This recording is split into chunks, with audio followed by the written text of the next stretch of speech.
en Santo Domingo, en el Distrito Nacional, la marcha de la comunidad LGBT, que busca igualdad de derechos, que busca pues terminar con la discriminación, que busca que en República Dominicana, como ya ha ocurrido en todos los Estados Unidos, que se permita el matrimonio entre personas de un mismo sexo.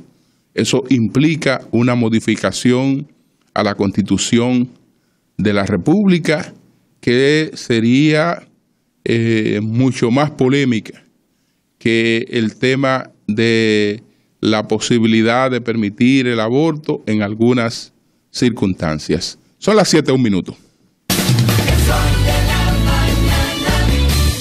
El sol de la mañana. El sol de la mañana. Bueno, señores, en Grecia ha ganado ampliamente el no. Y era lo que había que esperar, que el no ganara ampliamente, porque lo que se le preguntaba a la gente, pues habría, ya la respuesta estaba predeterminada. Imagínense que llamemos a los dominicanos a un referéndum y le preguntemos si el país debe tener una menor cuota de pago de su deuda, de sus compromisos externos. La gente, desde luego, va a responder que sí, porque lo que quiere toda la población es que los gobiernos tengan recursos disponibles para atender las demandas sociales. Y la gente sabe que los compromisos con el pago exterior, pues amarran los presupuestos e impiden que los gobiernos puedan hacer muchas realizaciones. Es decir que yo creo que esto nunca debió ser un tema de referéndum. Nunca debió ser un tema de referéndum, porque eso es populismo, eso es irresponsabilidad. La gente escogió a unos gobernantes y esos gobernantes tienen que estar en capacidad de tomar las decisiones del lugar. Eso es igual que si convocáramos un referéndum preguntándole a la gente: ¿usted quiere un salario mínimo bajito o quiere un salario mínimo alto? Desde luego que el 63%, como ocurrió ahora en Grecia, el 61,3% va a votar por el salario mínimo alto, y los más conscientes, que serán una minoría, dirán que el salario mínimo tiene que guardar proporción con la situación de la economía, pero eso lo hará un grupito de los más conscientes. La mayor parte de la gente va a votar por lo que ha ocurrido en Grecia, es decir, el no. El no. Es importante la participación. Es importante la participación porque el 62% de los empadronados para el voto salieron a votar. Y yo creo que esta es una participación muy alta para un referéndum, muy alta. Y apenas un 38,7% estimó que Grecia debe aceptar las condiciones que está planteando la Troika, el Fondo Monetario, la Unión Europea, el Banco Central Europeo, que pues están planteando condiciones más duras para el pago de los compromisos externos de Grecia, que lo que Grecia está en disposición de hacer. ¿Qué significa? ¿Qué significa que ahora pues el no haya sido favorecido? Significa que el gobierno actual de Grecia va a tomar esto como un mensaje para salir de la Unión Europea, para salirse de la eurozona. Yo creo que no. Yo creo que no. Yo creo que este asunto era totalmente innecesario, porque lo que va a hacer el gobierno de Grecia no es otra cosa que entenderse con la Troika. Y para la Troika no significa nada este referéndum porque eso no tiene ningún carácter vinculante fuera de Grecia. Es decir, tú has puesto a la gente a votar sobre una cosa que no está en sus manos decidirla. No está en sus manos decidirla. El compromiso histórico de sacar a Grecia de la Unión Europea, no es verdad que Syriza se lo va a echar encima.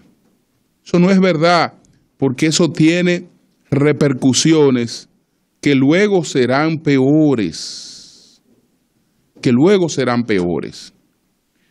Al reflexionar sobre esta crisis, señores, al estudiar la crisis griega, es importante que veamos lo que hace un país que se pone a consumir lo que no está produciendo. Porque mucha gente puede entender que lo que pasó en Grecia fue que había una clase política corrupta que se embolsillaba los recursos, que se enriquecía y ese manejo irresponsable pues llevó a Grecia al colapso. No, lo que había en Grecia era una clase políticamente irresponsable porque puso a ese pueblo a consumir lo que ese pueblo no producía. No producía.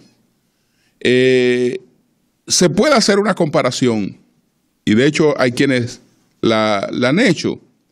Conversaba recientemente con un economista importante y me daba una relación, me decía el comportamiento, por ejemplo, de Grecia y el comportamiento de Alemania.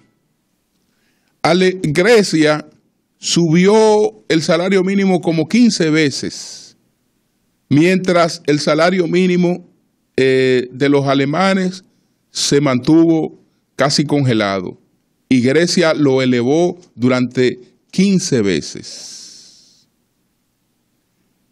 teniendo una economía que no estaba incapaz de sustentar eso. Y los alemanes, teniendo una economía pujante, se vivieron arropando hasta donde la sábana le alcanzaba con la cuestión salarial. En Grecia se llegaron a cometer abusos de tales naturaleza que personas hasta con 42 años recibían sus pensiones. Mientras toda Europa incluso estaba revisando ese tema, porque sin duda alguna hoy la edad productiva es más amplia que en el pasado, sobre todo por el tipo de trabajo, el tipo de oficio que no existían en el pasado, en lo que realmente la gente puede seguir desempeñándolo. La gente puede seguir desempeñándolo ya con edades más avanzadas, porque hoy no se trata solamente de un trabajo físico, y el propio trabajo físico es un trabajo que hoy tiene el auxilio de la tecnología. Entonces todo esto permite que la gente, además de que viva más, puede trabajar a edades más avanzadas. Entonces, mientras eso se estuvo revisando en casi toda parte del mundo, los ricos griegos, como se creían, lo que hicieron fue reducir eso hasta que llevaron la economía al colapso. ¿Por qué? Porque era un país que tenía una vida ficticia. Era un país que estaba en una fiesta y en una francachela que no la podía sostener. Y el problema grave es que con los compromisos del euro, son otras economías las que tienen que ir a auxiliar a los países que tienen un comportamiento irresponsable. En este caso, Alemania, y Alemania es quien ha dicho Bueno, yo no tengo que ir a pagar la borrachera de los griegos. Yo no tengo que ir a pagar las parrandas de los griegos.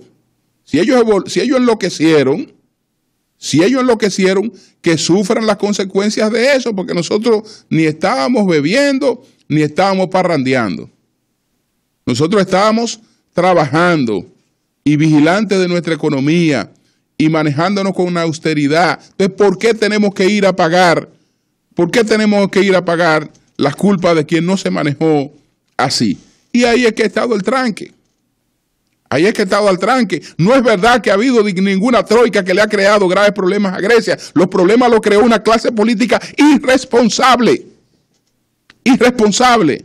Que por buscar votos, por buscar populismo, acogía una serie de cosas. Que se parece en algunas cosas a lo que ha hecho Puerto Rico. En un mundo de la actividad laboral, como lo hemos analizado, precarizada, pues Puerto Rico endurece su legislación laboral. Nosotros somos un Estado libre asociado, nosotros somos parte de los Estados Unidos de América. Aquí es que tienen que venir las empresas estadounidenses bajo las condiciones que no la tendrían en otra parte, porque van a priorizar en nosotros que somos parte de América, de los Estados Unidos de América. Que resulta que mientras Puerto Rico se puso a coger cuadre, a endurecer su legislación laboral, a Puerto Rico no le llega un empleo. Más le llegan a la República Dominicana. Ustedes pueden estar seguros que aquí se producen mucho más cosas para las grandes marcas de Estados Unidos que en Puerto Rico. Me estoy refiriendo por lo menos a la parte textil. Textil se produce mucho más cosas, bueno, porque el clima es más flexible aquí, o el clima es más flexible en Centroamérica, o el clima es más flexible en Chindia. El clima es más flexible en Chindia, entonces ahí se va el capital a buscar esa mano de obra disponible y deja a los países donde están cogiendo cuadre con este asunto tranquilo, colapsando como ha estado colapsando Puerto Rico, que realmente no tiene futuro si no hay un cambio. Si no hay un cambio en la visión que tiene ese Estado libre asociado. Entonces, ustedes verán que Grecia se ha cuadrado para negociar. Se ha cuadrado para un entendimiento. Porque en el fondo ellos saben que Europa no es culpable de su desgracia. No es culpable de sus desgracias. Es culpable en el sentido de que le tiene reglas, de que le tiene una serie de normas, pero los problemas que tiene esa economía, lo creó esa economía. Son las 7:14 minutos. El sol de la mañana. El pan nuestro de cada día es el tema migratorio. Entonces, hay algunas cosas importantes. El canciller Navarro, pues ha continuado el periplo, se reunió con los embajadores acreditados en los países europeos, los puso al día junto con esta comitiva de la que forma parte el viceministro de Interior y Policía, Washington González, el viceministro de la Presidencia, Henry Molina, todos estos viceministros y el canciller que están encargados de exponer, de explicar con lujo de detalles todo lo que ha ocurrido en el país para que nuestros representantes en el exterior lo dominen todo de primera mano, que tengan todas las informaciones, que pregunten cualquier inquietud, que sepan dónde pueden conseguir cualquier dato que requieran de urgencia y que el país hable un solo lenguaje en ese sentido. Eso va muy bien. Entonces, también el canciller Navarro estuvo en el Vaticano Es una lástima que fue en un momento en que ya el Papa estaba en América. Pero la reunión del canciller ha sido oficial con el Estado Vaticano.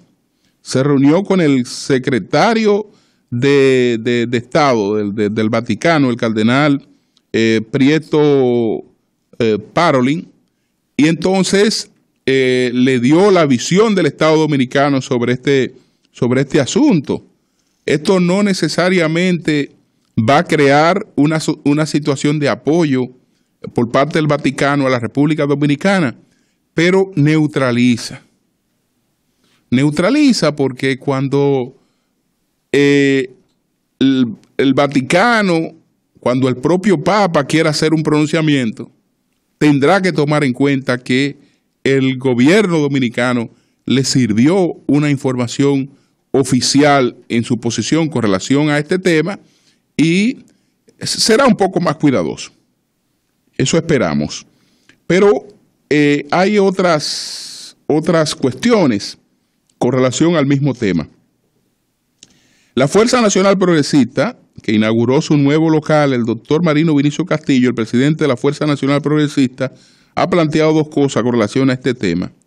Primero, la reiteración de la propuesta del muro fronterizo en el que ha insistido tanto el diputado Vinicio Castillo Semán. Esta vez, Fuerza Nacional Progresista está planteando no un muro total, sino que ese muro cubra algunas áreas de la frontera. Además, está planteando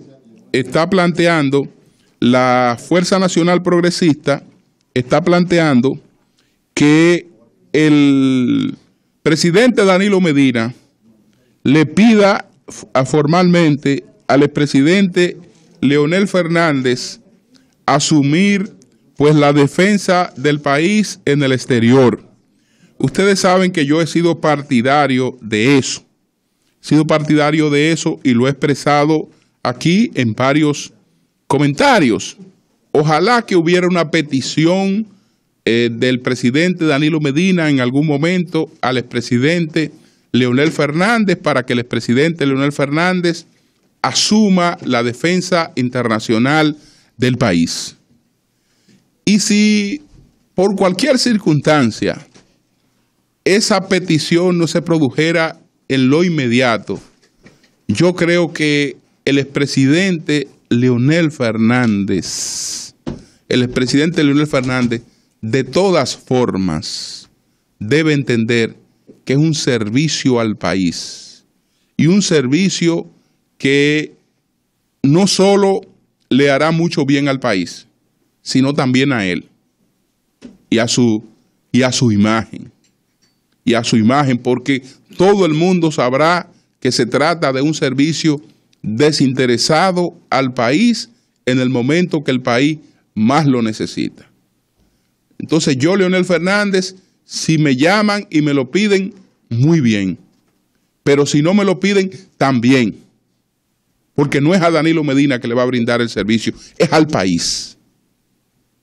Es al país que le va a brindar ese servicio. Así que ojalá que los canales de comunicación ahí se fortalezcan y esto venga de cualquier vía. Yo sé que no sería lo mismo, que incluso el presidente Fernández se sentiría muy bien si se trata de una petición del presidente Danilo Medina, porque eso es un reconocimiento. Eso es un reconocimiento a la fuerza internacional del doctor Leonel Fernández y su incidencia. Ojalá, señores, que de cualquier forma podamos contar con los servicios del doctor Leonel Fernández en estos momentos.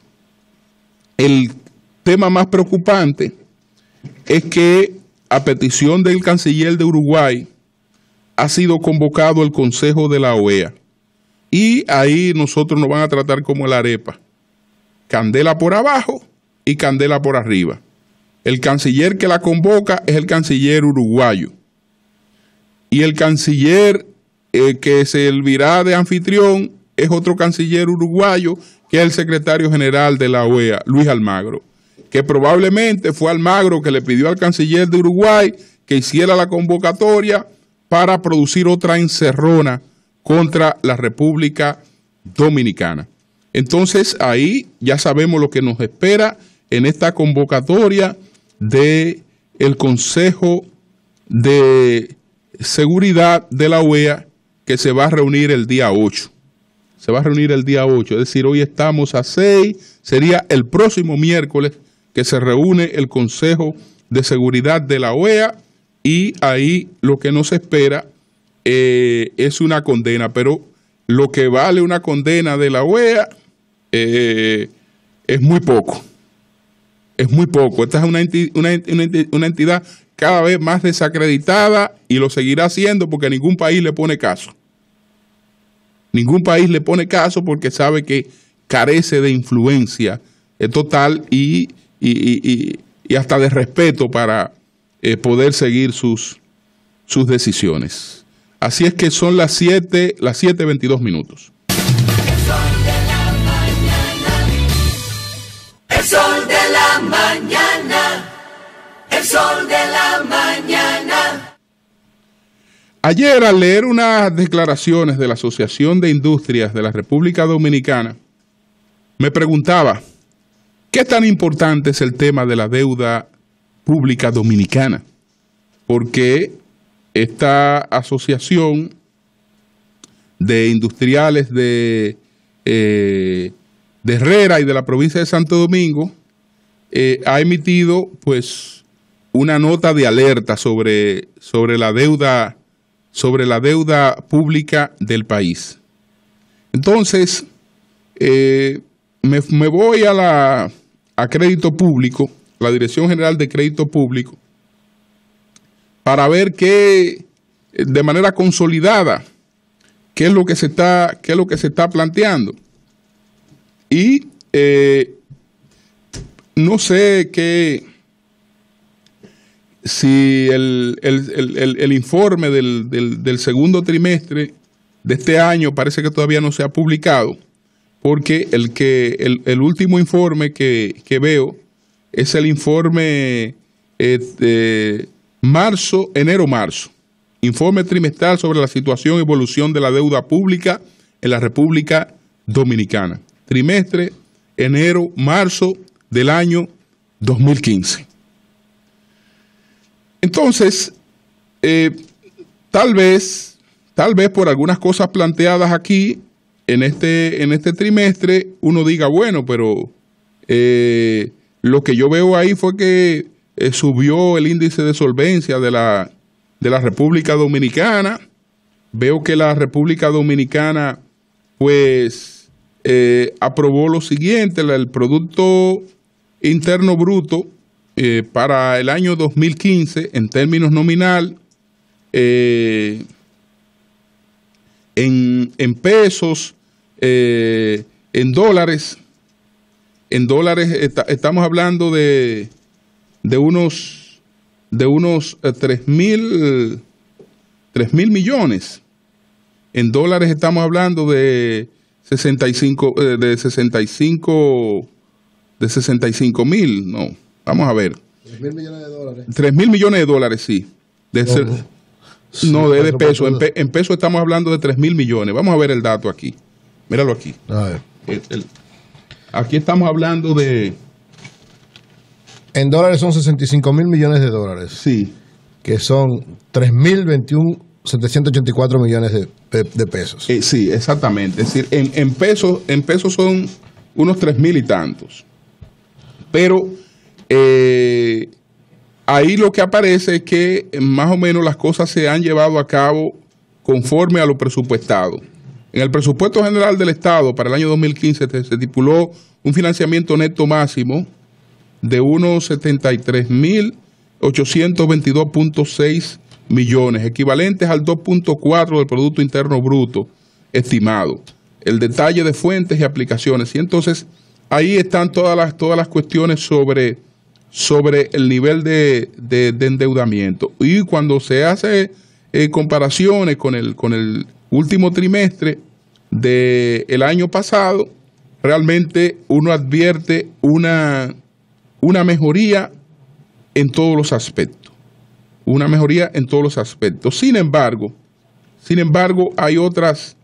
Bueno, al cierre del primer trimestre del año 2015, los indicadores de riesgo del portafolio de la deuda pública presentaron importantes cambios respecto a la situación presentada al trimestre anterior, viéndose mejorados los relacionados a los riesgos de refinanciamiento, de mercado y de solvencia. Es decir que si usted ha incrementado su riesgo para refinanciamiento y solvencia, es porque ha asistido a una situación un poco mejor. Pero bueno, no podemos meter la cabeza en la tierra como el avestruz. Respecto del indicador de solvencia, la razón de la deuda pública del sector público no financiero como porcentaje del Producto Interno Bruto disminuyó del 37.2% del PBI al 31 de diciembre de 2014 al 34.5% del PBI al cierre del primer trimestre del año 2015, en gran medida como resultado de la operación de recompra del 52% del descuento de la deuda bajo el acuerdo de Petrocaribe. Por otro lado, relativo al riesgo de mercado, el indicador porcentaje de la deuda en moneda extranjera disminuyó de 72.6% a 70.6%.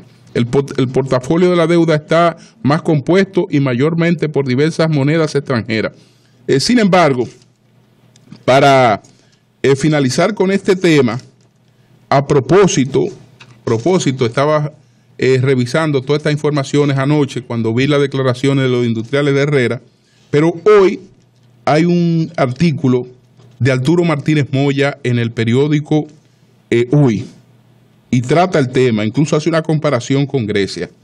Pero vámonos a la parte concreta sobre la situación dominicana. Dice que la deuda creció 52.3% de 2010 a marzo de 2015. 52.3%.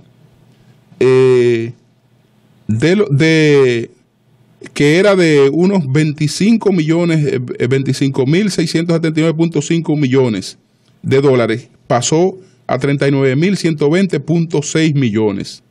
El saldo a marzo equivalía a 61% del PBI, poco menos del doble de 35% que exige la Comisión Europea a Grecia, España, Portugal, Italia y demás miembros del euro, y que el FMI nos recomienda en sus informes. Por el rápido endeudamiento, los intereses en dólares que pagamos crecieron 20.61%, muy por encima de la tasa de aumento del PBI, también en dólares, de 5.95 en el periodo 2010-2014.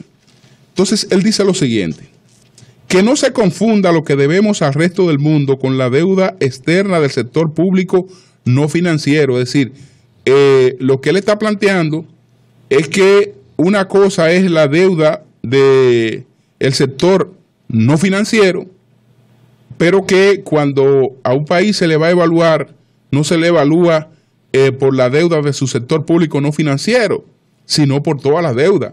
La del sector público no financiero, la del sector público financiero y la deuda privada que tiene ese país en el exterior, la deuda privada.